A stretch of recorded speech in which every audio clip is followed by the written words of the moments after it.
Halo sahabat, Assalamualaikum. Apa kabar? Semoga sehat selalu dan senantiasa berbahagia.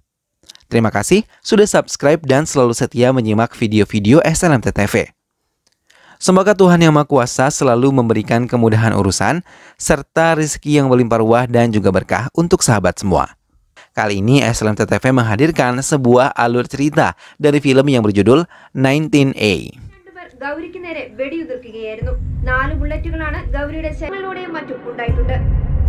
രാജ്യം അപ്രഖ്യാപിത അടയാളത്തിലും പ്രതിഷേധ പ്രകടനങ്ങൾ നടന്നു.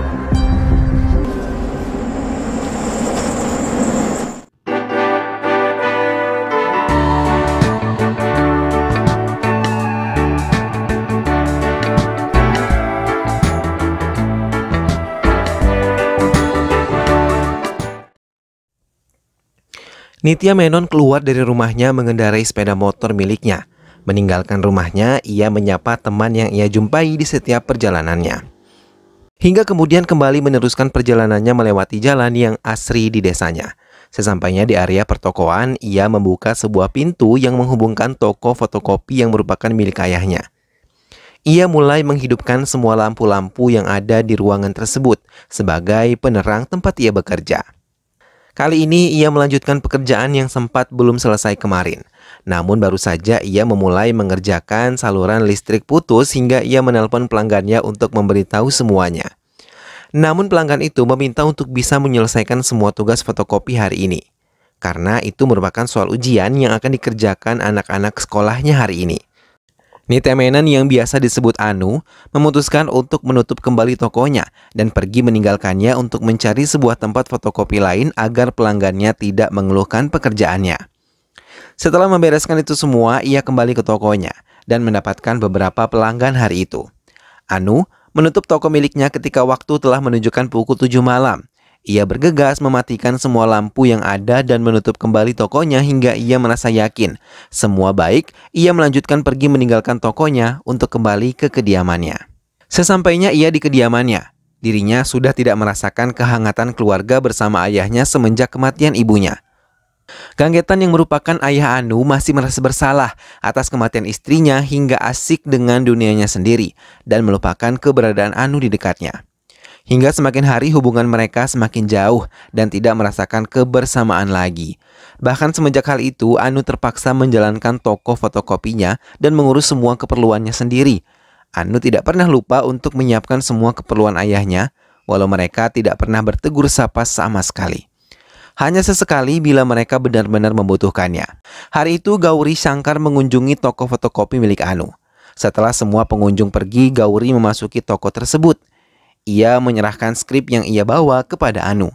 Ia meminta Anu untuk menunggu, karena pasti ia akan mengambilnya lagi. Setelah bertanya, Anu akan menutup toko fotokopinya pukul berapa. Anu menjelaskan kalau ia kembali ke kediamannya pukul 19 atau 19.30 malam. Gauri mengiyakan semua yang dikatakan oleh Anu tanpa ia mengenalnya. Bahkan Gauri mengatakan kalau Anu bisa melakukan apapun terhadap skrip yang ia berikan. Anu kembali ke tokonya dan mengkopi semua skrip yang diserahkan oleh Gauri kepadanya. Namun di tengah pekerjaannya, lampu kembali padam. Sementara Gauri melanjutkan perjalanan dan menuju ke terminal untuk menumpang sebuah bus kembali ke kediamannya. Akhirnya Anu berhasil menyelesaikan pekerjaannya dengan baik dan memutuskan untuk menunggu Gauri mengambil skrip yang ia berikan Gauri. Jam telah menunjukkan waktu tutup toko, tapi Anu masih menyempatkan diri untuk menunggu Gauri mengambil skrip miliknya. Gauri yang baru saja tiba di kampung halamannya singgah sebentar ke sebuah kedai teh untuk menikmati segelas teh hangat. Setelah itu ia melanjutkan perjalanannya kembali. Namun setelah tiba ia tidak menemukan siapapun dan setelah melihat di sebuah jendela ia melihat adiknya tengah tertidur dengan pulas. Anu terkejut melihat jam yang ada di tangannya dan memutuskan untuk kembali ke rumahnya setelah menunggu Gauri yang tak kunjung datang.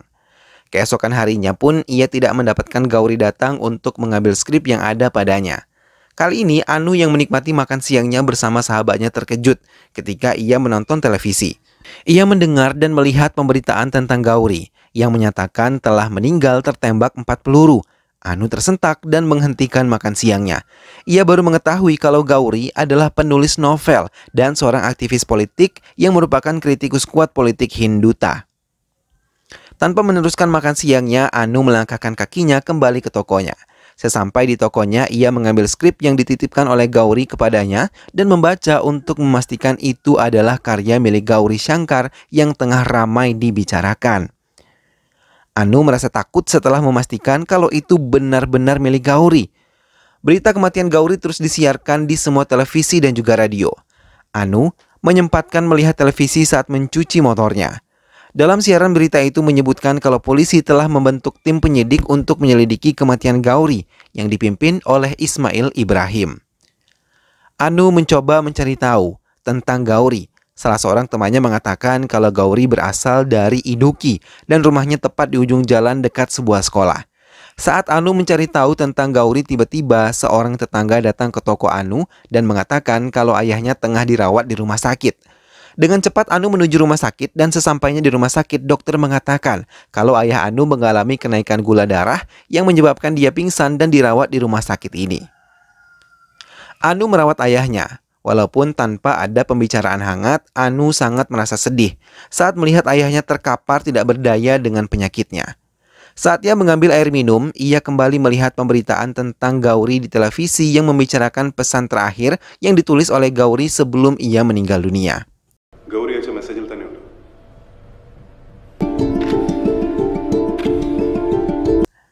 Anu teringat tentang skrip yang ditinggalkan Gauri di toko fotokopinya. Anu melihat skrip tersebut masih ada di meja tempatnya menyimpan sebelumnya. Ayah Anu sudah merasa lebih baik dan diizinkan untuk meninggalkan rumah sakit. Pada kesempatan ini, untuk berbicara dengan putrinya, ia mengatakan merindukan istrinya. Ia teringat kalau ibu Anu selalu meracau bila ia pulang terlambat dan selalu menitip beberapa makanan sebelum ia kembali ke kediaman mereka. Namun saat itu, ia terlambat 2 jam kembali ke rumah. Dan sesampainya di rumah, ia sudah melihat istrinya meninggal dunia karena serangan penyakit jantung. Hal itu yang membuatnya menyesal seumur hidup, karena ia telah terlambat sampai di rumah. 2 jam itu membawa penyesalan dalam hidupnya di sisa umurnya. Anu memutuskan untuk menemui Anan yang merupakan pemilik perusahaan KM Publication yang biasa menerbitkan buku-buku Anan. Anu membawa serta skrip milik Gauri. Tapi sekretaris pribadinya mengatakan kalau Tuan Anan tidak bisa menemui Anu karena ia sedang mengadakan pertemuan penting. Anu pun menunjukkan skrip asli yang dimilikinya dari Gauri membuat sekretaris pribadi Anan terkejut. Tapi Anu segera mengembalikan skrip itu ke dalam tasnya lagi dan melihat kedatangan Ismail Ibrahim yang datang bersama beberapa anak buahnya untuk menemui Anan di ruangannya. Anu memutuskan untuk meninggalkan kantor Tuan Anan, namun ia tidak menyadari kalau Anan melihatnya dari kaca yang menghadap ke arah luar, memperhatikan punggung Anu yang menjauh dari kantornya. Ismail Ibrahim menemui Anan untuk meminta beberapa keterangan tentang Gauri. Karena Anan adalah teman dekat dari Gauri. Anan terdiam dan mengatakan kalau ia memang teman dekatnya selama 5 tahun terakhir ini dan tidak menyangka kalau kematian Gauri sangatlah tragis. Anan teringat saat kebersamaannya dengan Gauri. Mereka sering menghabiskan waktu untuk saling bertukar cerita setelah beberapa hari mereka tidak bertemu. Mereka juga selalu mendukung satu sama lain tentang apa yang mereka kerjakan. Namun Anan selalu memperingatkan Gauri tentang kritikan yang diberikan kepada pemerintahan dan memintanya untuk berhati-hati. Anan ingin Gauri cukup fokus dengan pekerjaannya sebagai penulis yang bisa menghasilkan karya. Namun Gauri selalu mengatakan kalau ia akan baik-baik saja dan tidak akan ada sesuatu hal yang akan terjadi menimpa dirinya. Gauri yang saat itu habis menikmati kebersamaannya dengan Anan memutuskan untuk kembali ke kediamannya dan di tengah perjalanan ia bertemu dengan seorang anggota polisi yang mengendarai sepeda motornya dan memutuskan untuk memberikan tumpangan pada Gauri. Namun sesampainya di kediaman Gauri, mereka terkejut karena melihat keadaan rumah Gauri dalam kondisi berantakan. Mereka memeriksa semua yang ada di dalam rumah Gauri. Tak berapa lama, Gauri memasuki kamarnya dan melihat keadaan kamarnya. Ia mencari skrip novelnya yang ia sembunyikan di dalam balik baju yang ada di dalam kamarnya. Ia merasa aman setelah melihat skrip itu aman di dalam tempat persembunyiannya. Anu kembali ke tokonya dan di tengah perjalanan ia melihat beberapa warga tengah menghias sudut kota untuk mengenang kematian Gauri Shankar. Anu berbicara kepada Anwar, seorang reporter televisi yang biasa menyampaikan berita tentang kematian Gauri. Anwar mengatakan kalau ia akan menemui Sarujini, adik perempuan dari Gauri yang ada di Iduki. Anwar menawari Anu untuk ikut serta bersamanya mengunjungi Sarojini. Anu yang masih bimbang memutuskan untuk ikut Anwar ke kediaman Gauri di Idukki. Ia juga membawa serta skrip novel dalam perjalanannya. Mereka pun siap melakukan perjalanan. Anu memilih lebih banyak berdiam diri dibandingkan berbicara banyak kepadanya. Sesampainya di kediaman Gauri, Sarojini menyambut mereka dengan hangat. Thank you. Anu memutuskan untuk menyerahkan skrip novel tersebut, tapi melihat Sarojini tidak menyukai membaca, Anu memilih keluar dari pembicaraan Anwar dan juga Sarojini. Anu melangkahkan kakinya ke halaman dan duduk di tepi anak tangga. Dalam pandangannya, ia melihat Gauri dalam keadaan sehat dan melihatnya kembali ke kediamannya dengan wajah berseri bahagia.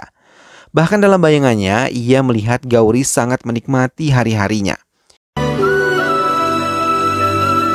Di rumahnya hingga Anu pun melihat dua orang yang tidak dikenal mengendarai sepeda motornya dan menggunakan topeng hingga wajahnya tidak bisa dilihat dengan baik oleh Anu.